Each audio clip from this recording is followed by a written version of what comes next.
Hi everyone, we're here. StoryTime Crafts is a nonprofit started by a Needham native, and it's located in the Artist Galleries on Thorpe Street. We're happy to be able to talk to some of the advisory board today. Welcome Ty, welcome Sean. Can you tell us a little bit about what StoryTime Crafts is about?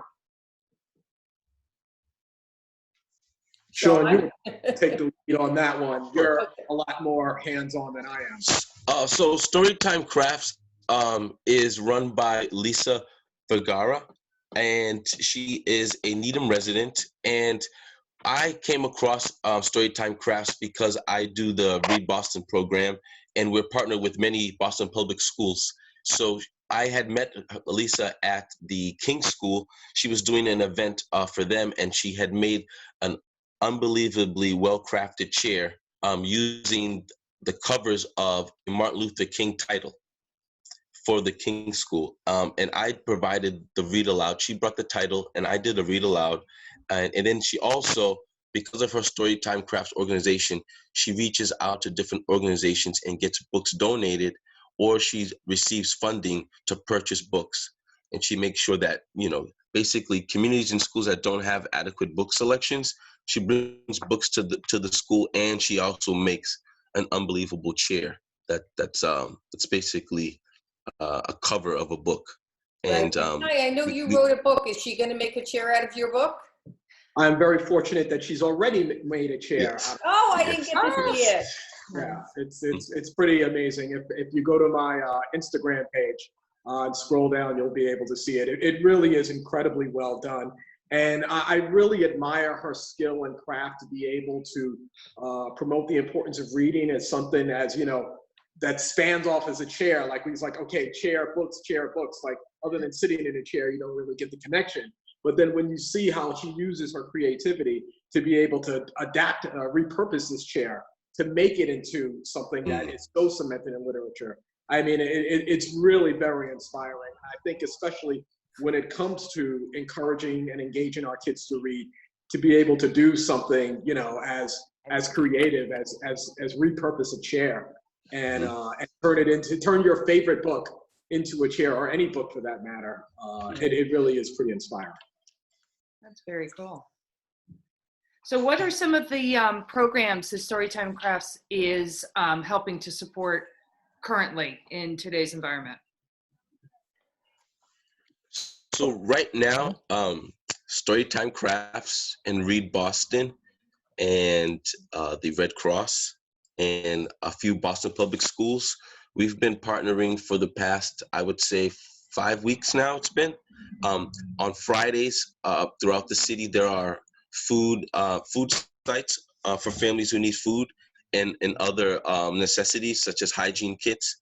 So Hope and Comfort is another organization that also partnered with Storytime Crafts, and they provided hygiene kits for these families at the Red Cross. So Lisa was able to get, you know, over 1,000 books for us to you know, organize and package for these families.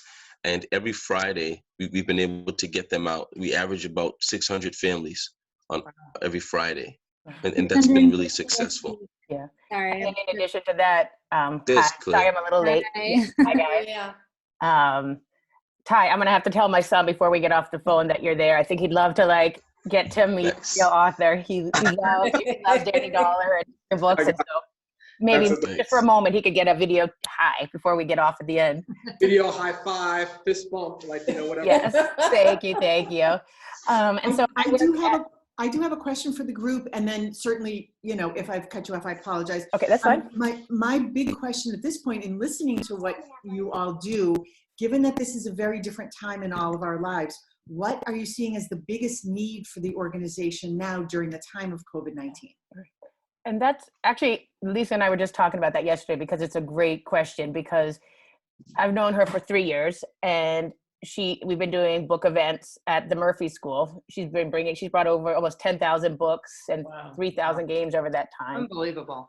And it's like birthday every time that she comes, and the students and the teachers, they love it, and they look forward to it each time. You can say hi. Hello, baby. And those events, we set up tables in a room. Not right now. And students could just come and pick out anything they want. And then the books seem to be, I mean, the students always like games, but the books also seem to be a huge draw for the students. And it's my favorite thing watching them at dismissal, all proudly clutching their new books under their arms and going out and showing their families what they picked up. And so clearly we've had to do some changes now. And I'm actually finding, we started a care package program with our school as well. It's groceries, games, books, and then hygiene kits. So working with some of the same partners. And students, the most demand right now that they're wanting are games, because I think they feel so isolated already. And if they have a game, then it's a way for them and their siblings or their parents also connect. And so, you know, and I say probably about half the students have been asking for that. Art supplies is another huge thing. When I talk to my students and ask, how are you dealing with this like stress? And so many of them said art. They're starting to take up art. And so some of them love like, what's that? What school are you from? Oh, the Murphy. Oh, hey, sorry. Oh, hi, Claire. I know. Yep, we've never actually.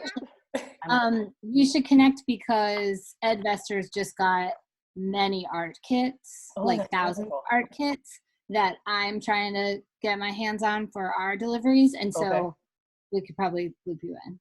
Okay, wonderful. Yeah, I'm hearing like. Claire, where are you from? Oh, sorry. I work at the King K-8 school. Oh, great. So Lisa and I have worked together to distribute books during the school year. She's given us thousands of books, and we do little events where every kid can come in and pick a book. We work with Toys for Tots over the holidays, and every child gets a toy. And this year we did every child gets a toy and they get to pick a book. Mm-hmm. And so I am heading up the Red Cross food deliveries with Sean, and we've been adding books into the mix there, which is awesome. But yes, people are asking for, I mean, I know it's not book related, but Lisa does lots of kind things. We have a lot of like baby formula, laundry detergent, toilet paper, paper towels, those kind of like things that are kind of not on the shelves at the moment. Supplies, but you know, a little bit of everything. People are getting to that point where the food isn't quite enough.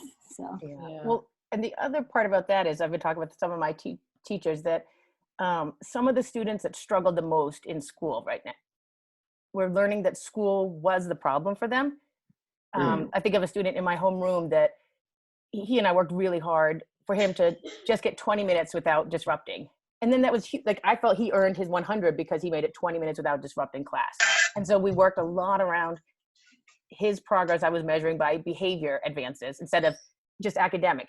He has a trauma-based background and is not ready to engage academically, but he worked really hard in class, but also cut almost every other class and didn't do any work. Since he has been home, he has become a leader. He's doing everybody's assignments. He's one of the students that's asking for books because his English teacher put a link to Boston Public Library and said, if you want some extra credit, you could go here. And he went and he got ebooks, but he wants books that he could have in his hand. He pretty much spends the entire day in his room by himself, but shows up to every single class and has really turned it around. And he's one of the ones that's like, I just need something else to do, Miss Citron. Like, what books do you have? And that's wonderful. He came to our school last time. He ended up picking up a stack of like 5 books that I've never seen him read before that.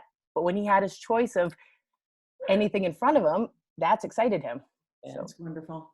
Speaking of that, Ty, I know I mentioned before that you're an author. What else, how else are you connected to StoryTime and to these other organizations that are helping out?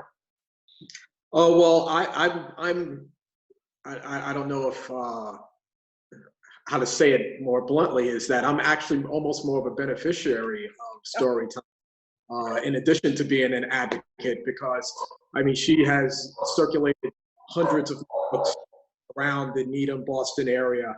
And so we kind of just built this kind of organic alliance where, you know, she has the resources to be able and the network to be able to go and put books into the hands of kids. And my books have been the books that she's in part utilized to be able to do that, especially into schools that are predominantly of color, where my protagonists are all children of color. So, well, not all, but, you know, the main protagonists are children of color. Can you close the door, please, guys?